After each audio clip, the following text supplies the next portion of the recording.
Topic of the discussion is curve estimation using SPSS. जब हम curve estimation की बात करते हैं तो काफ़ी ज़्यादा मॉडल हमारे सामने आते हैं। SPSS में भी 11 डिफरेंट किस्म के मॉडल हमारे सामने होते हैं। अगर आप स्क्रीन के ऊपर देखें तो आपको SPSS में ये मुख्तलिफ़ किस्म के मॉडल आपको नज़र आ रहे हैं और आप इनमें से एक वक्त में जितने मर्ज़ी चाहें मॉडल इसको क्लिक करते हुए यूज़ कर सकते हैं। जिस तरह आप स्क्रीन के ऊपर देखें तो मैंने लीनियर, लॉगरिथमिक, इन्वर्स, क्यूबिक और पावर को मैंने क्लिक किया हुआ है। तो मुख्तलिफ़ किस्म के मॉडल हमारे सामने आ जाते हैं। जो प्रॉब्लम यहाँ पे आती है वो ये है कि हम एक वक्त में एक इंडिपेंडेंट वेरिएबल को यूज़ कर सकते हैं डिपेंडेंट वेरिएबल को मेजर करने में। दूसरा, ये जो मुख्तलिफ मॉडल्स हैं इनकी ना सिर्फ ग्राफ के ऊपर शेप डिफरेंट है बल्कि इसकी मैथमेटिकल फार्मूलेशन जो है वो भी मुख्तलिफ है। फॉर एग्ज़ाम्पल, अगर आप स्क्रीन के ऊपर देखें तो ये आपको 3 डिफरेंट किस्म के कर्व नज़र आ रहे हैं। मैंने सिर्फ उन 11 में से 3 की शक्ल आपके सामने रखी है जो मैथमेटिकल शेप है। क्वाड्रेटिक में हमारे पास शेप कुछ इस किस्म की आती है, y = a + b1x + b2x2।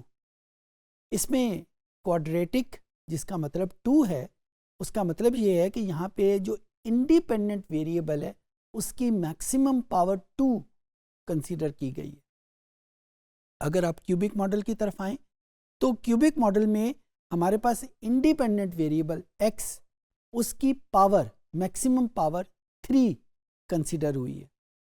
Similarly नीचे जो लॉगरिथमिक मॉडल है उसमें भी जो e की पावर में इंडिपेंडेंट वेरिएबल x यूज़ किया गया है। अच्छा, ये सारी चीज़ें मैं आपको इस वजह से बता रहा हूँ कि कोई सा भी कर्व आप इस्तेमाल करें, ये बेसिकली इंडिपेंडेंट वेरिएबल है जिसकी वजह से उसका नाम बनता है। जब हम SPSS में इसको रन करेंगे, एग्जीक्यूट करेंगे, तो हमारी रिक्वायरमेंट होगी कि ये जिनको मैंने A, B1, B2 या B3 वगैरह लिखा हुआ है, मुझे इनकी वैल्यूज़ चाहिए। जब मेरे पास ये वैल्यूज़ आ जाएंगी तो ये मॉडल बिल्कुल इसी तरीके से सॉल्व हो जाएगा। बिल्कुल इसी तरीके से हम इसको लिख सकते हैं। A को हम आमतौर पे कांस्टेंट कहते हैं, जबकि B1 और B2 मैंने जानबूझ के वही टर्म्स इस्तेमाल की हैं जो कि SPSS यूज़ करता है।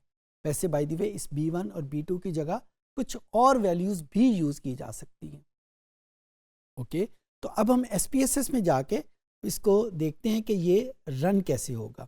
ये मेरे पास एक डेटा फाइल है कस्टमर DBase और मैं कर्व एस्टिमेशन के थ्रू देखना चाहता हूँ कि what is the relationship between credit card debt as a dependent variable and household income as an independent variable. तो मैं अब ये रिलेशनशिप सिर्फ लीनियर पे नहीं रखना चाहता बल्कि उसको कर्व के ऊपर लेके जाना चाहता हूँ। तो मैं इसको एनालाइज, देन रिग्रेशन, देन उसके बाद कर्व एस्टिमेशन के ऊपर मैं इसको लेके जाऊँगा। जो ही मैंने कर्व एस्टिमेशन पे रखा तो मेरे पास ये देखें credit card debt as a dependent variable के तौर पे मौजूद है और इंडिपेंडेंट वेरिएबल के तौर पे हाउस होल्ड इनकम मौजूद है। अब मुझे जो काम करना है कि मुझे सेलेक्ट करना है कि वो कौन सा मॉडल होगा जो इसको बेहतर तरीके से रिप्रेजेंट कर सकेगा। उसके लिए मैंने आपको सजेस्ट किया था 2 मेथड होते हैं। एक, हम अपने एक्सपीरियंस को यूज़ करें, अपने एवरीडे एक्सपोजर्स को यूज़ करें और सजेस्ट करें कि इसका कौन सा मॉडल होगा। और दूसरा मॉडल हमें स्टैटिस्टिक्स प्रोवाइड करती है जो कि डेटा को यूज़ करके बनाया गया, और वो है calculation of R² for each model. और जिस मॉडल का R² ज़्यादा होगा वो मॉडल बेहतर होगा। तो लेट्स से हम इस R² वाले मेथड को यूज़ करते हैं। तो मैं यहाँ पे जानबूझ के ये सारी जो कर्व्स हैं उसको मैंने क्लिक कर दिया। लॉजिस्टिक को भी मैंने रहने दिया क्योंकि लॉजिस्टिक मुझे एक एडिशनल पैरामीटर भी रिक्वायर कर रहा है जो कि अपर बाउंड है। वो मैं इस वक्त सजेस्ट नहीं करूँगा, अभी थोड़ी देर में उसको डिस्कस करते हैं। फ़िलहाल हम इन 11 में से 10 मॉडल को सिलेक्ट कर लेते हैं उसके बाद ओके का बटन प्रेस किया। Depending on the speed of your computer ये आपके सामने वही 4 या 5 टेबल आपके सामने आ जाएंगे और उसके साथ साथ एक ग्राफ भी है। ग्राफ हमें क्या बता रहा है, जो 10 मॉडल हमने सजेस्ट किए थे उनकी ग्राफिकल प्रेजेंटेशन। आप अगर देखें तो यहाँ पे ये इस ग्राफ की लीजेंड में ये कर्व मौजूद है। आप ये भी देख सकते हैं कि वो कर्व हम सेलेक्ट करेंगे जो मैक्सिमम नंबर ऑफ पॉइंट्स को टच करती है या मैक्सिमम नंबर ऑफ पॉइंट्स को रिप्रेजेंट करती है। ये ज़रा मुश्किल सा काम है, तो हम इस टेबल का सहारा लेते हैं और इस टेबल में अगर आप देखें पहले कॉलम में उस मॉडल का नाम मौजूद है और दूसरे कॉलम में उसका आर स्क्वायर मौजूद है। और आर स्क्वायर कुछ मॉडल की कैलकुलेट नहीं हो सकती, उसने उसकी वजह लिखी हुई है, नॉन पॉजिटिव वैल्यूज़ इसमें मौजूद हैं, इस वजह से वो पावर मॉडल वहाँ पे सजेस्ट नहीं किया जा सकता। सिमिलरली एस मॉडल के लिए भी उसने वजह लिखी हुई है, ग्रोथ मॉडल के लिए भी वजह है, एक्सपोनेंशियल मॉडल के लिए भी वजह है। सो आपने देखा इसने ऑटोमेटिकली सजेस्ट कर दिया कि इन 11 मॉडल में से कौन सा मॉडल हम यूज़ कर सकते हैं और कौन सा मॉडल यूज़ नहीं कर सकते। जो अभी थोड़ी देर पहले मैंने बताया था कि हम डेटे को यूज़ करते हुए सजेस्ट करेंगे, तो यहाँ पे डेटे ने मुझे बता दिया कि क्योंकि मेरी वैल्यूज़ में नॉन पॉजिटिव वैल्यूज़ मौजूद थी यानी नेगेटिव वैल्यूज़ मौजूद थी, तो ये वाले मॉडल कैलकुलेट नहीं हो सकते।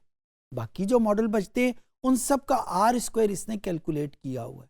और अगर आप आर स्क्वायर की बेस के ऊपर देखें तो मेरे पास जो क्यूबिक मॉडल है उसका आर स्क्वायर सबसे ज़्यादा है। तो इसका मतलब ये है कि मुझे डेटा सजेस्ट कर रहा है कि जब मैं क्रेडिट कार्ड डेट को हाउस होल्ड इनकम की मदद से मेजर करना चाहूँगा तो क्यूबिक मॉडल बेहतरीन मॉडल होगा। क्यों मॉडल बेहतरीन होगा? क्योंकि इसका आर स्क्वायर यानी जो पावर ऑफ द मॉडल है वो मैक्सिमम है।